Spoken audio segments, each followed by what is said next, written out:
Halo guys, kembali lagi di channel Warung Sejarah. Setiap warung ada sejarahnya. Setiap sejarah ada warungnya.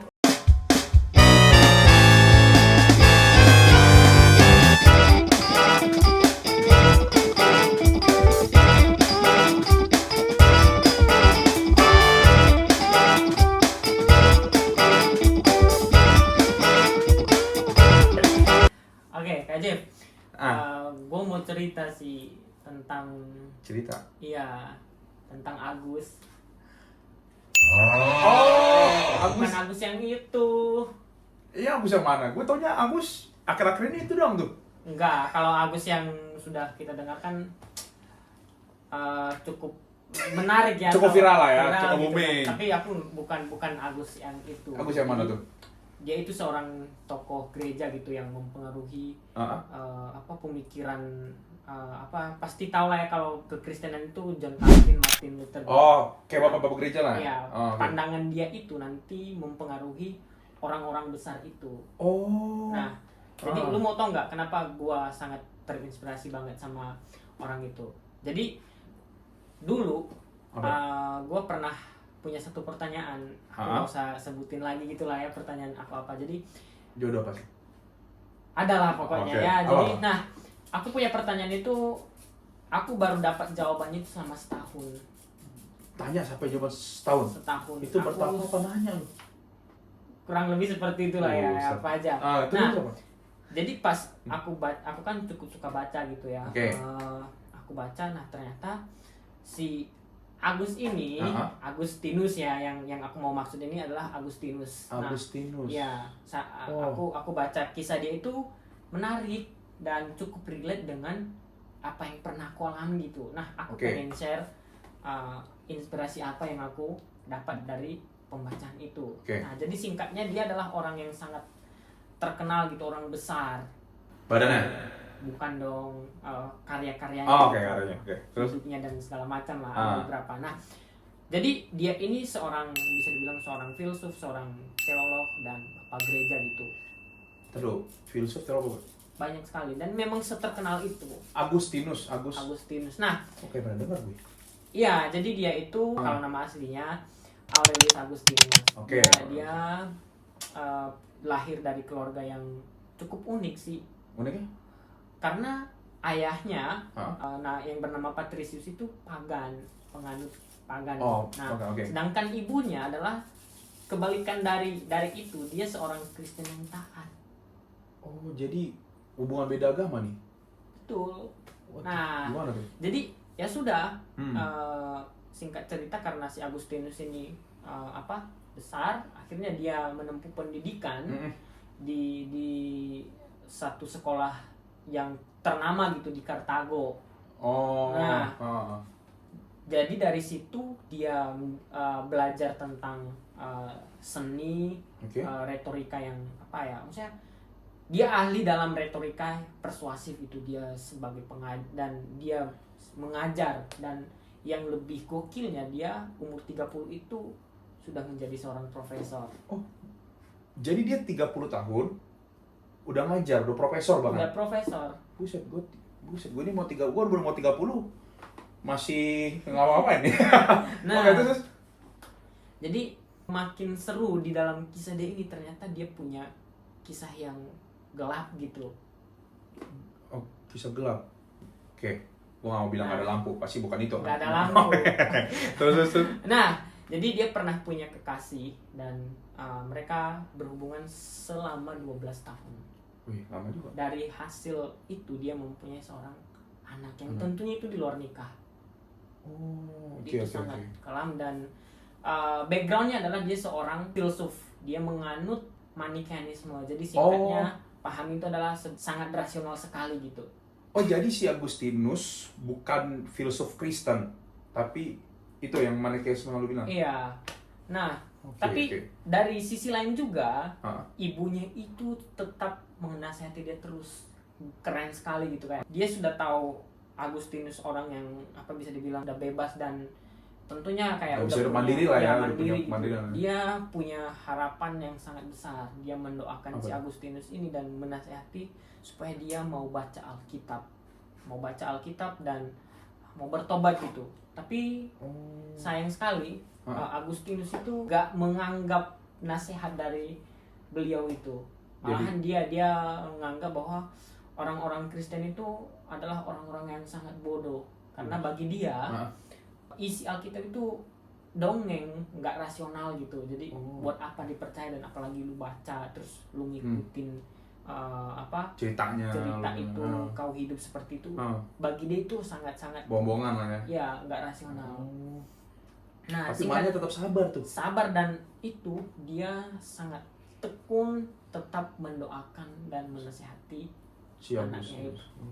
Nah, singkatnya ketika si Agustinus ini pindah ke Milan, tujuannya itu untuk mengajar, dan dia ketemu sama satu uskup gitu. Uskup itu Ambrosius. Dari pertemuan ini dia akhirnya menggumulkan gitu, menggumulkan bahwa apakah kehidupan dia itu sudah mencapai kebenaran atau masih belum sebetulnya gitu. Oh, jadi pas dia ke Milan inilah dia ketemu si Ambrosius ini. Tapi menarik sih, dia pas ketemu si uskup Ambrosius ini, dia nggak melihat ajaran yang ditawarkan itu atau yang dikhotbahkan, sama tapi si Ambrosius ini. Karena si uskup ini seorang pengkhotbah, kakak tahu nggak sih, dia mau melihat itu cara dia berkhotbah. Karena kan dia seorang ahli retorika, kan si Agustinus dia ahli retorika. Jadi dia melihat itu dari Ambrosius ini. Ternyata dia kagum dengan cara-cara yang penyampaiannya lah ya. Bukan ajarannya, tapi bukan dari tekniknya. Oke.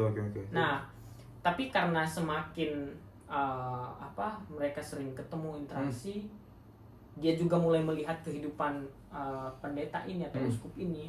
Nah, dia mulai menggumulkan itu, dan sampai di satu momen dia sedang berjalan-jalan di taman gitu sambil memikirkan tadi yang aku bilang, apakah kehidupannya itu sebetulnya sudah kebenaran tuh. Iya, hidup di dalam kebenaran atau masih belum. Ternyata sambil di puncak itu dia mendengar dan melihat anak yang sedang bernyanyi gitu ya di taman. Pokoknya kalimatnya seperti ini, ambillah dan bacalah. Dan ambil dan bacalah itu dia ulang-ulang terus. Yang dia maksud itu adalah Alkitab, dia kasih ke Agustinus. Jadi si anak kecil. Oke, terus. Ya udah, mungkin karena Agustinus mendengar dan mungkin bosan kali ya, apa sih anak-anak ini ya. Oke. Ya udahlah. Ya, ganggu apa gimana. Dia lihat ternyata yang dia buka itu adalah Roma 13 ayat 13 dan 14.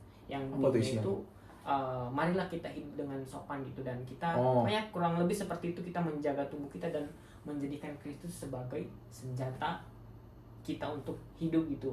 Nah, mungkin itulah pekerjaan Roh Kudus itu ya, pekerjaan Allah. Dari ketika dia membaca ayat itu, dia akhirnya menyadari bahwa betapa kelam hidupnya dia sebelumnya. Hal itu yang membuat dia akhirnya bertobat dan mau menerima Tuhan Yesus. Dan singkat cerita, setelah dia membaca itu dan bertobat, yang membaptis dia meminta uskup tadi, Ambrosius tadi. Ya. Jadi yang dia bertobat itu tepatnya bukan karena si ajaran Ambrosius aja. Awalnya bukan dari, tapi puncaknya itu ya waktu si anak kecil yang ngasih tahu Alkitab ini. Nah, oke. Tapi nggak berhenti dari situ sih. Dia setelah tahu bahwa apa yang telah dia lakukan selama ini itu udah salah, kurang lah, itu salah. Akhirnya udah dari pertobatan dia itu, dia memutuskan untuk menjadi seorang uskup atau pemimpin gereja. Dia kembali ke Kartago dan dia mendirikan satu gereja di situ. Tetapi, nah ini nih yang bikin aku salut. Saya setelah dia bertobat, kayak dia bukan hanya bertindak pasif gitu, tapi dia justru makin semangat. Upgrade lagi ya dia Upgrade. belajarnya. Nah, dia dari hasil pertobatannya itu Nah. dia juga seorang yang menentang satu ajaran sesat sebelum atau di akhir-akhir kehidupan dia. Ajaran sesat itu dia mengajarkan seperti ini, bahwa manusia itu lahir dalam keadaan netral. Netral Jadi maksudnya? kayak gini. Nggak ada dosa? Nggak ada dosa. Oke. Jadi Adam ketika dia berdosa hanya Adam. Jadi keturunan dia selanjutnya itu Oke. udah nggak ada dosa. Oke. Kakak ingat gak sih kalau ini dulu di sekolah teori Tabula rasa. tabula rasa. Oke, Jadi ya. kira-kira seperti itu. Dari situ berarti Pak. Dan yang Itu yang dilawan. paling yang masih banyak ada beberapa poin sih kayak. Oke. Yang lainnya itu adalah tentang bahwa manusia itu masih bisa menyelamatkan dirinya. Oh. Gila nggak? Terus dia bilang bahwa anugerah Tuhan itu bukan satu-satunya yang menyelamatkan. Yang bisa nyelamatin orang. Itu hanya pelengkap. Dan itulah yang dilawan oleh Agustinus sampai dia akhirnya menghembuskan nafas terakhir gitu. Dan dia berkata bahwa ketika dia mempercayai paham ini, dia akan sepertinya kita sudah menghina kekristenan, pengorbanan Tuhan Yesus itu dan anugerah yang berasal dari Tuhan Yesus itu gitu loh. Oke. Dia berkata bahwa enggak, Alkitab menegaskan bahwa semua manusia itu kan sudah berdosa. Dosa satu orang kesemuanya gitu. Nah, memang kan Alkitab menjelaskan itu ya.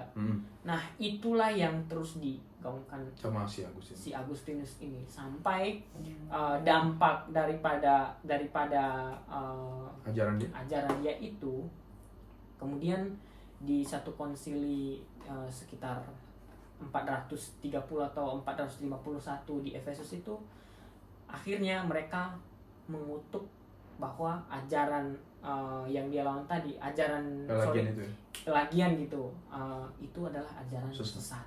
Itu dikutuk oleh gereja. Itu berasal dari tindakan si Agustinus tadi yang sangat semangat sekali. Nah, jadi dari cerita ini aku belajar gitu, ternyata selain daripada maksudnya ketika dia ingin mencari sesuatu itu dia bukan hanya untuk mengobati keraguan dia, tapi dia pengen membuat sesuatu yang berdampak gitu loh buat hidup dia. Nah, jadi aku pengen gitu ya, maksudnya wah ini keren sekali dalam kehidupan gua gitu, pertobatan pelayanan. Boleh nggak sih misalnya itu jadi semangat untuk kita yang sekarang hidup ini, yang hidup, apalagi kita yang masih muda kan, harusnya kita jadi lebih semangat lagi gitu ya.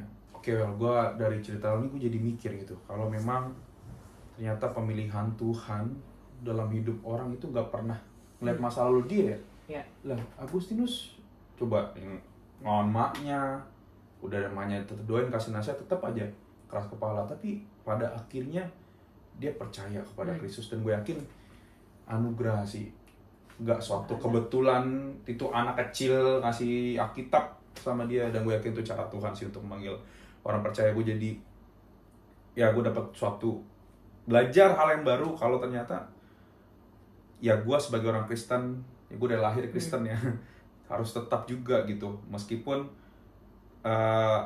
bukan berarti udah Kristen dari lahir hidupnya akan terus, maksudnya yang malah terus cinta Tuhan atau gimana, bahkan bisa yang makin jauh gitu. Tapi aku belajar untuk semakin hidup mencintai Tuhan sih, sebagai respon karena ya gue udah nerima keselamatan itu dari Tuhan. Jadi ya gue harus terus sih belajar untuk menghidupi keselamatan itu sebagai bukti gue orang yang diselamatkan, ya dengan cara semakin kasih Tuhan, kasih sama. Thank you buat sharing, Mel. Next, mungkin kita bisa cari-cari lagi, kita baca-baca sejarah, mungkin tokoh-tokoh tentang Kristenan, nanti kita sharing lagi. nongkrong lagi, tetap di Warung Sejarah.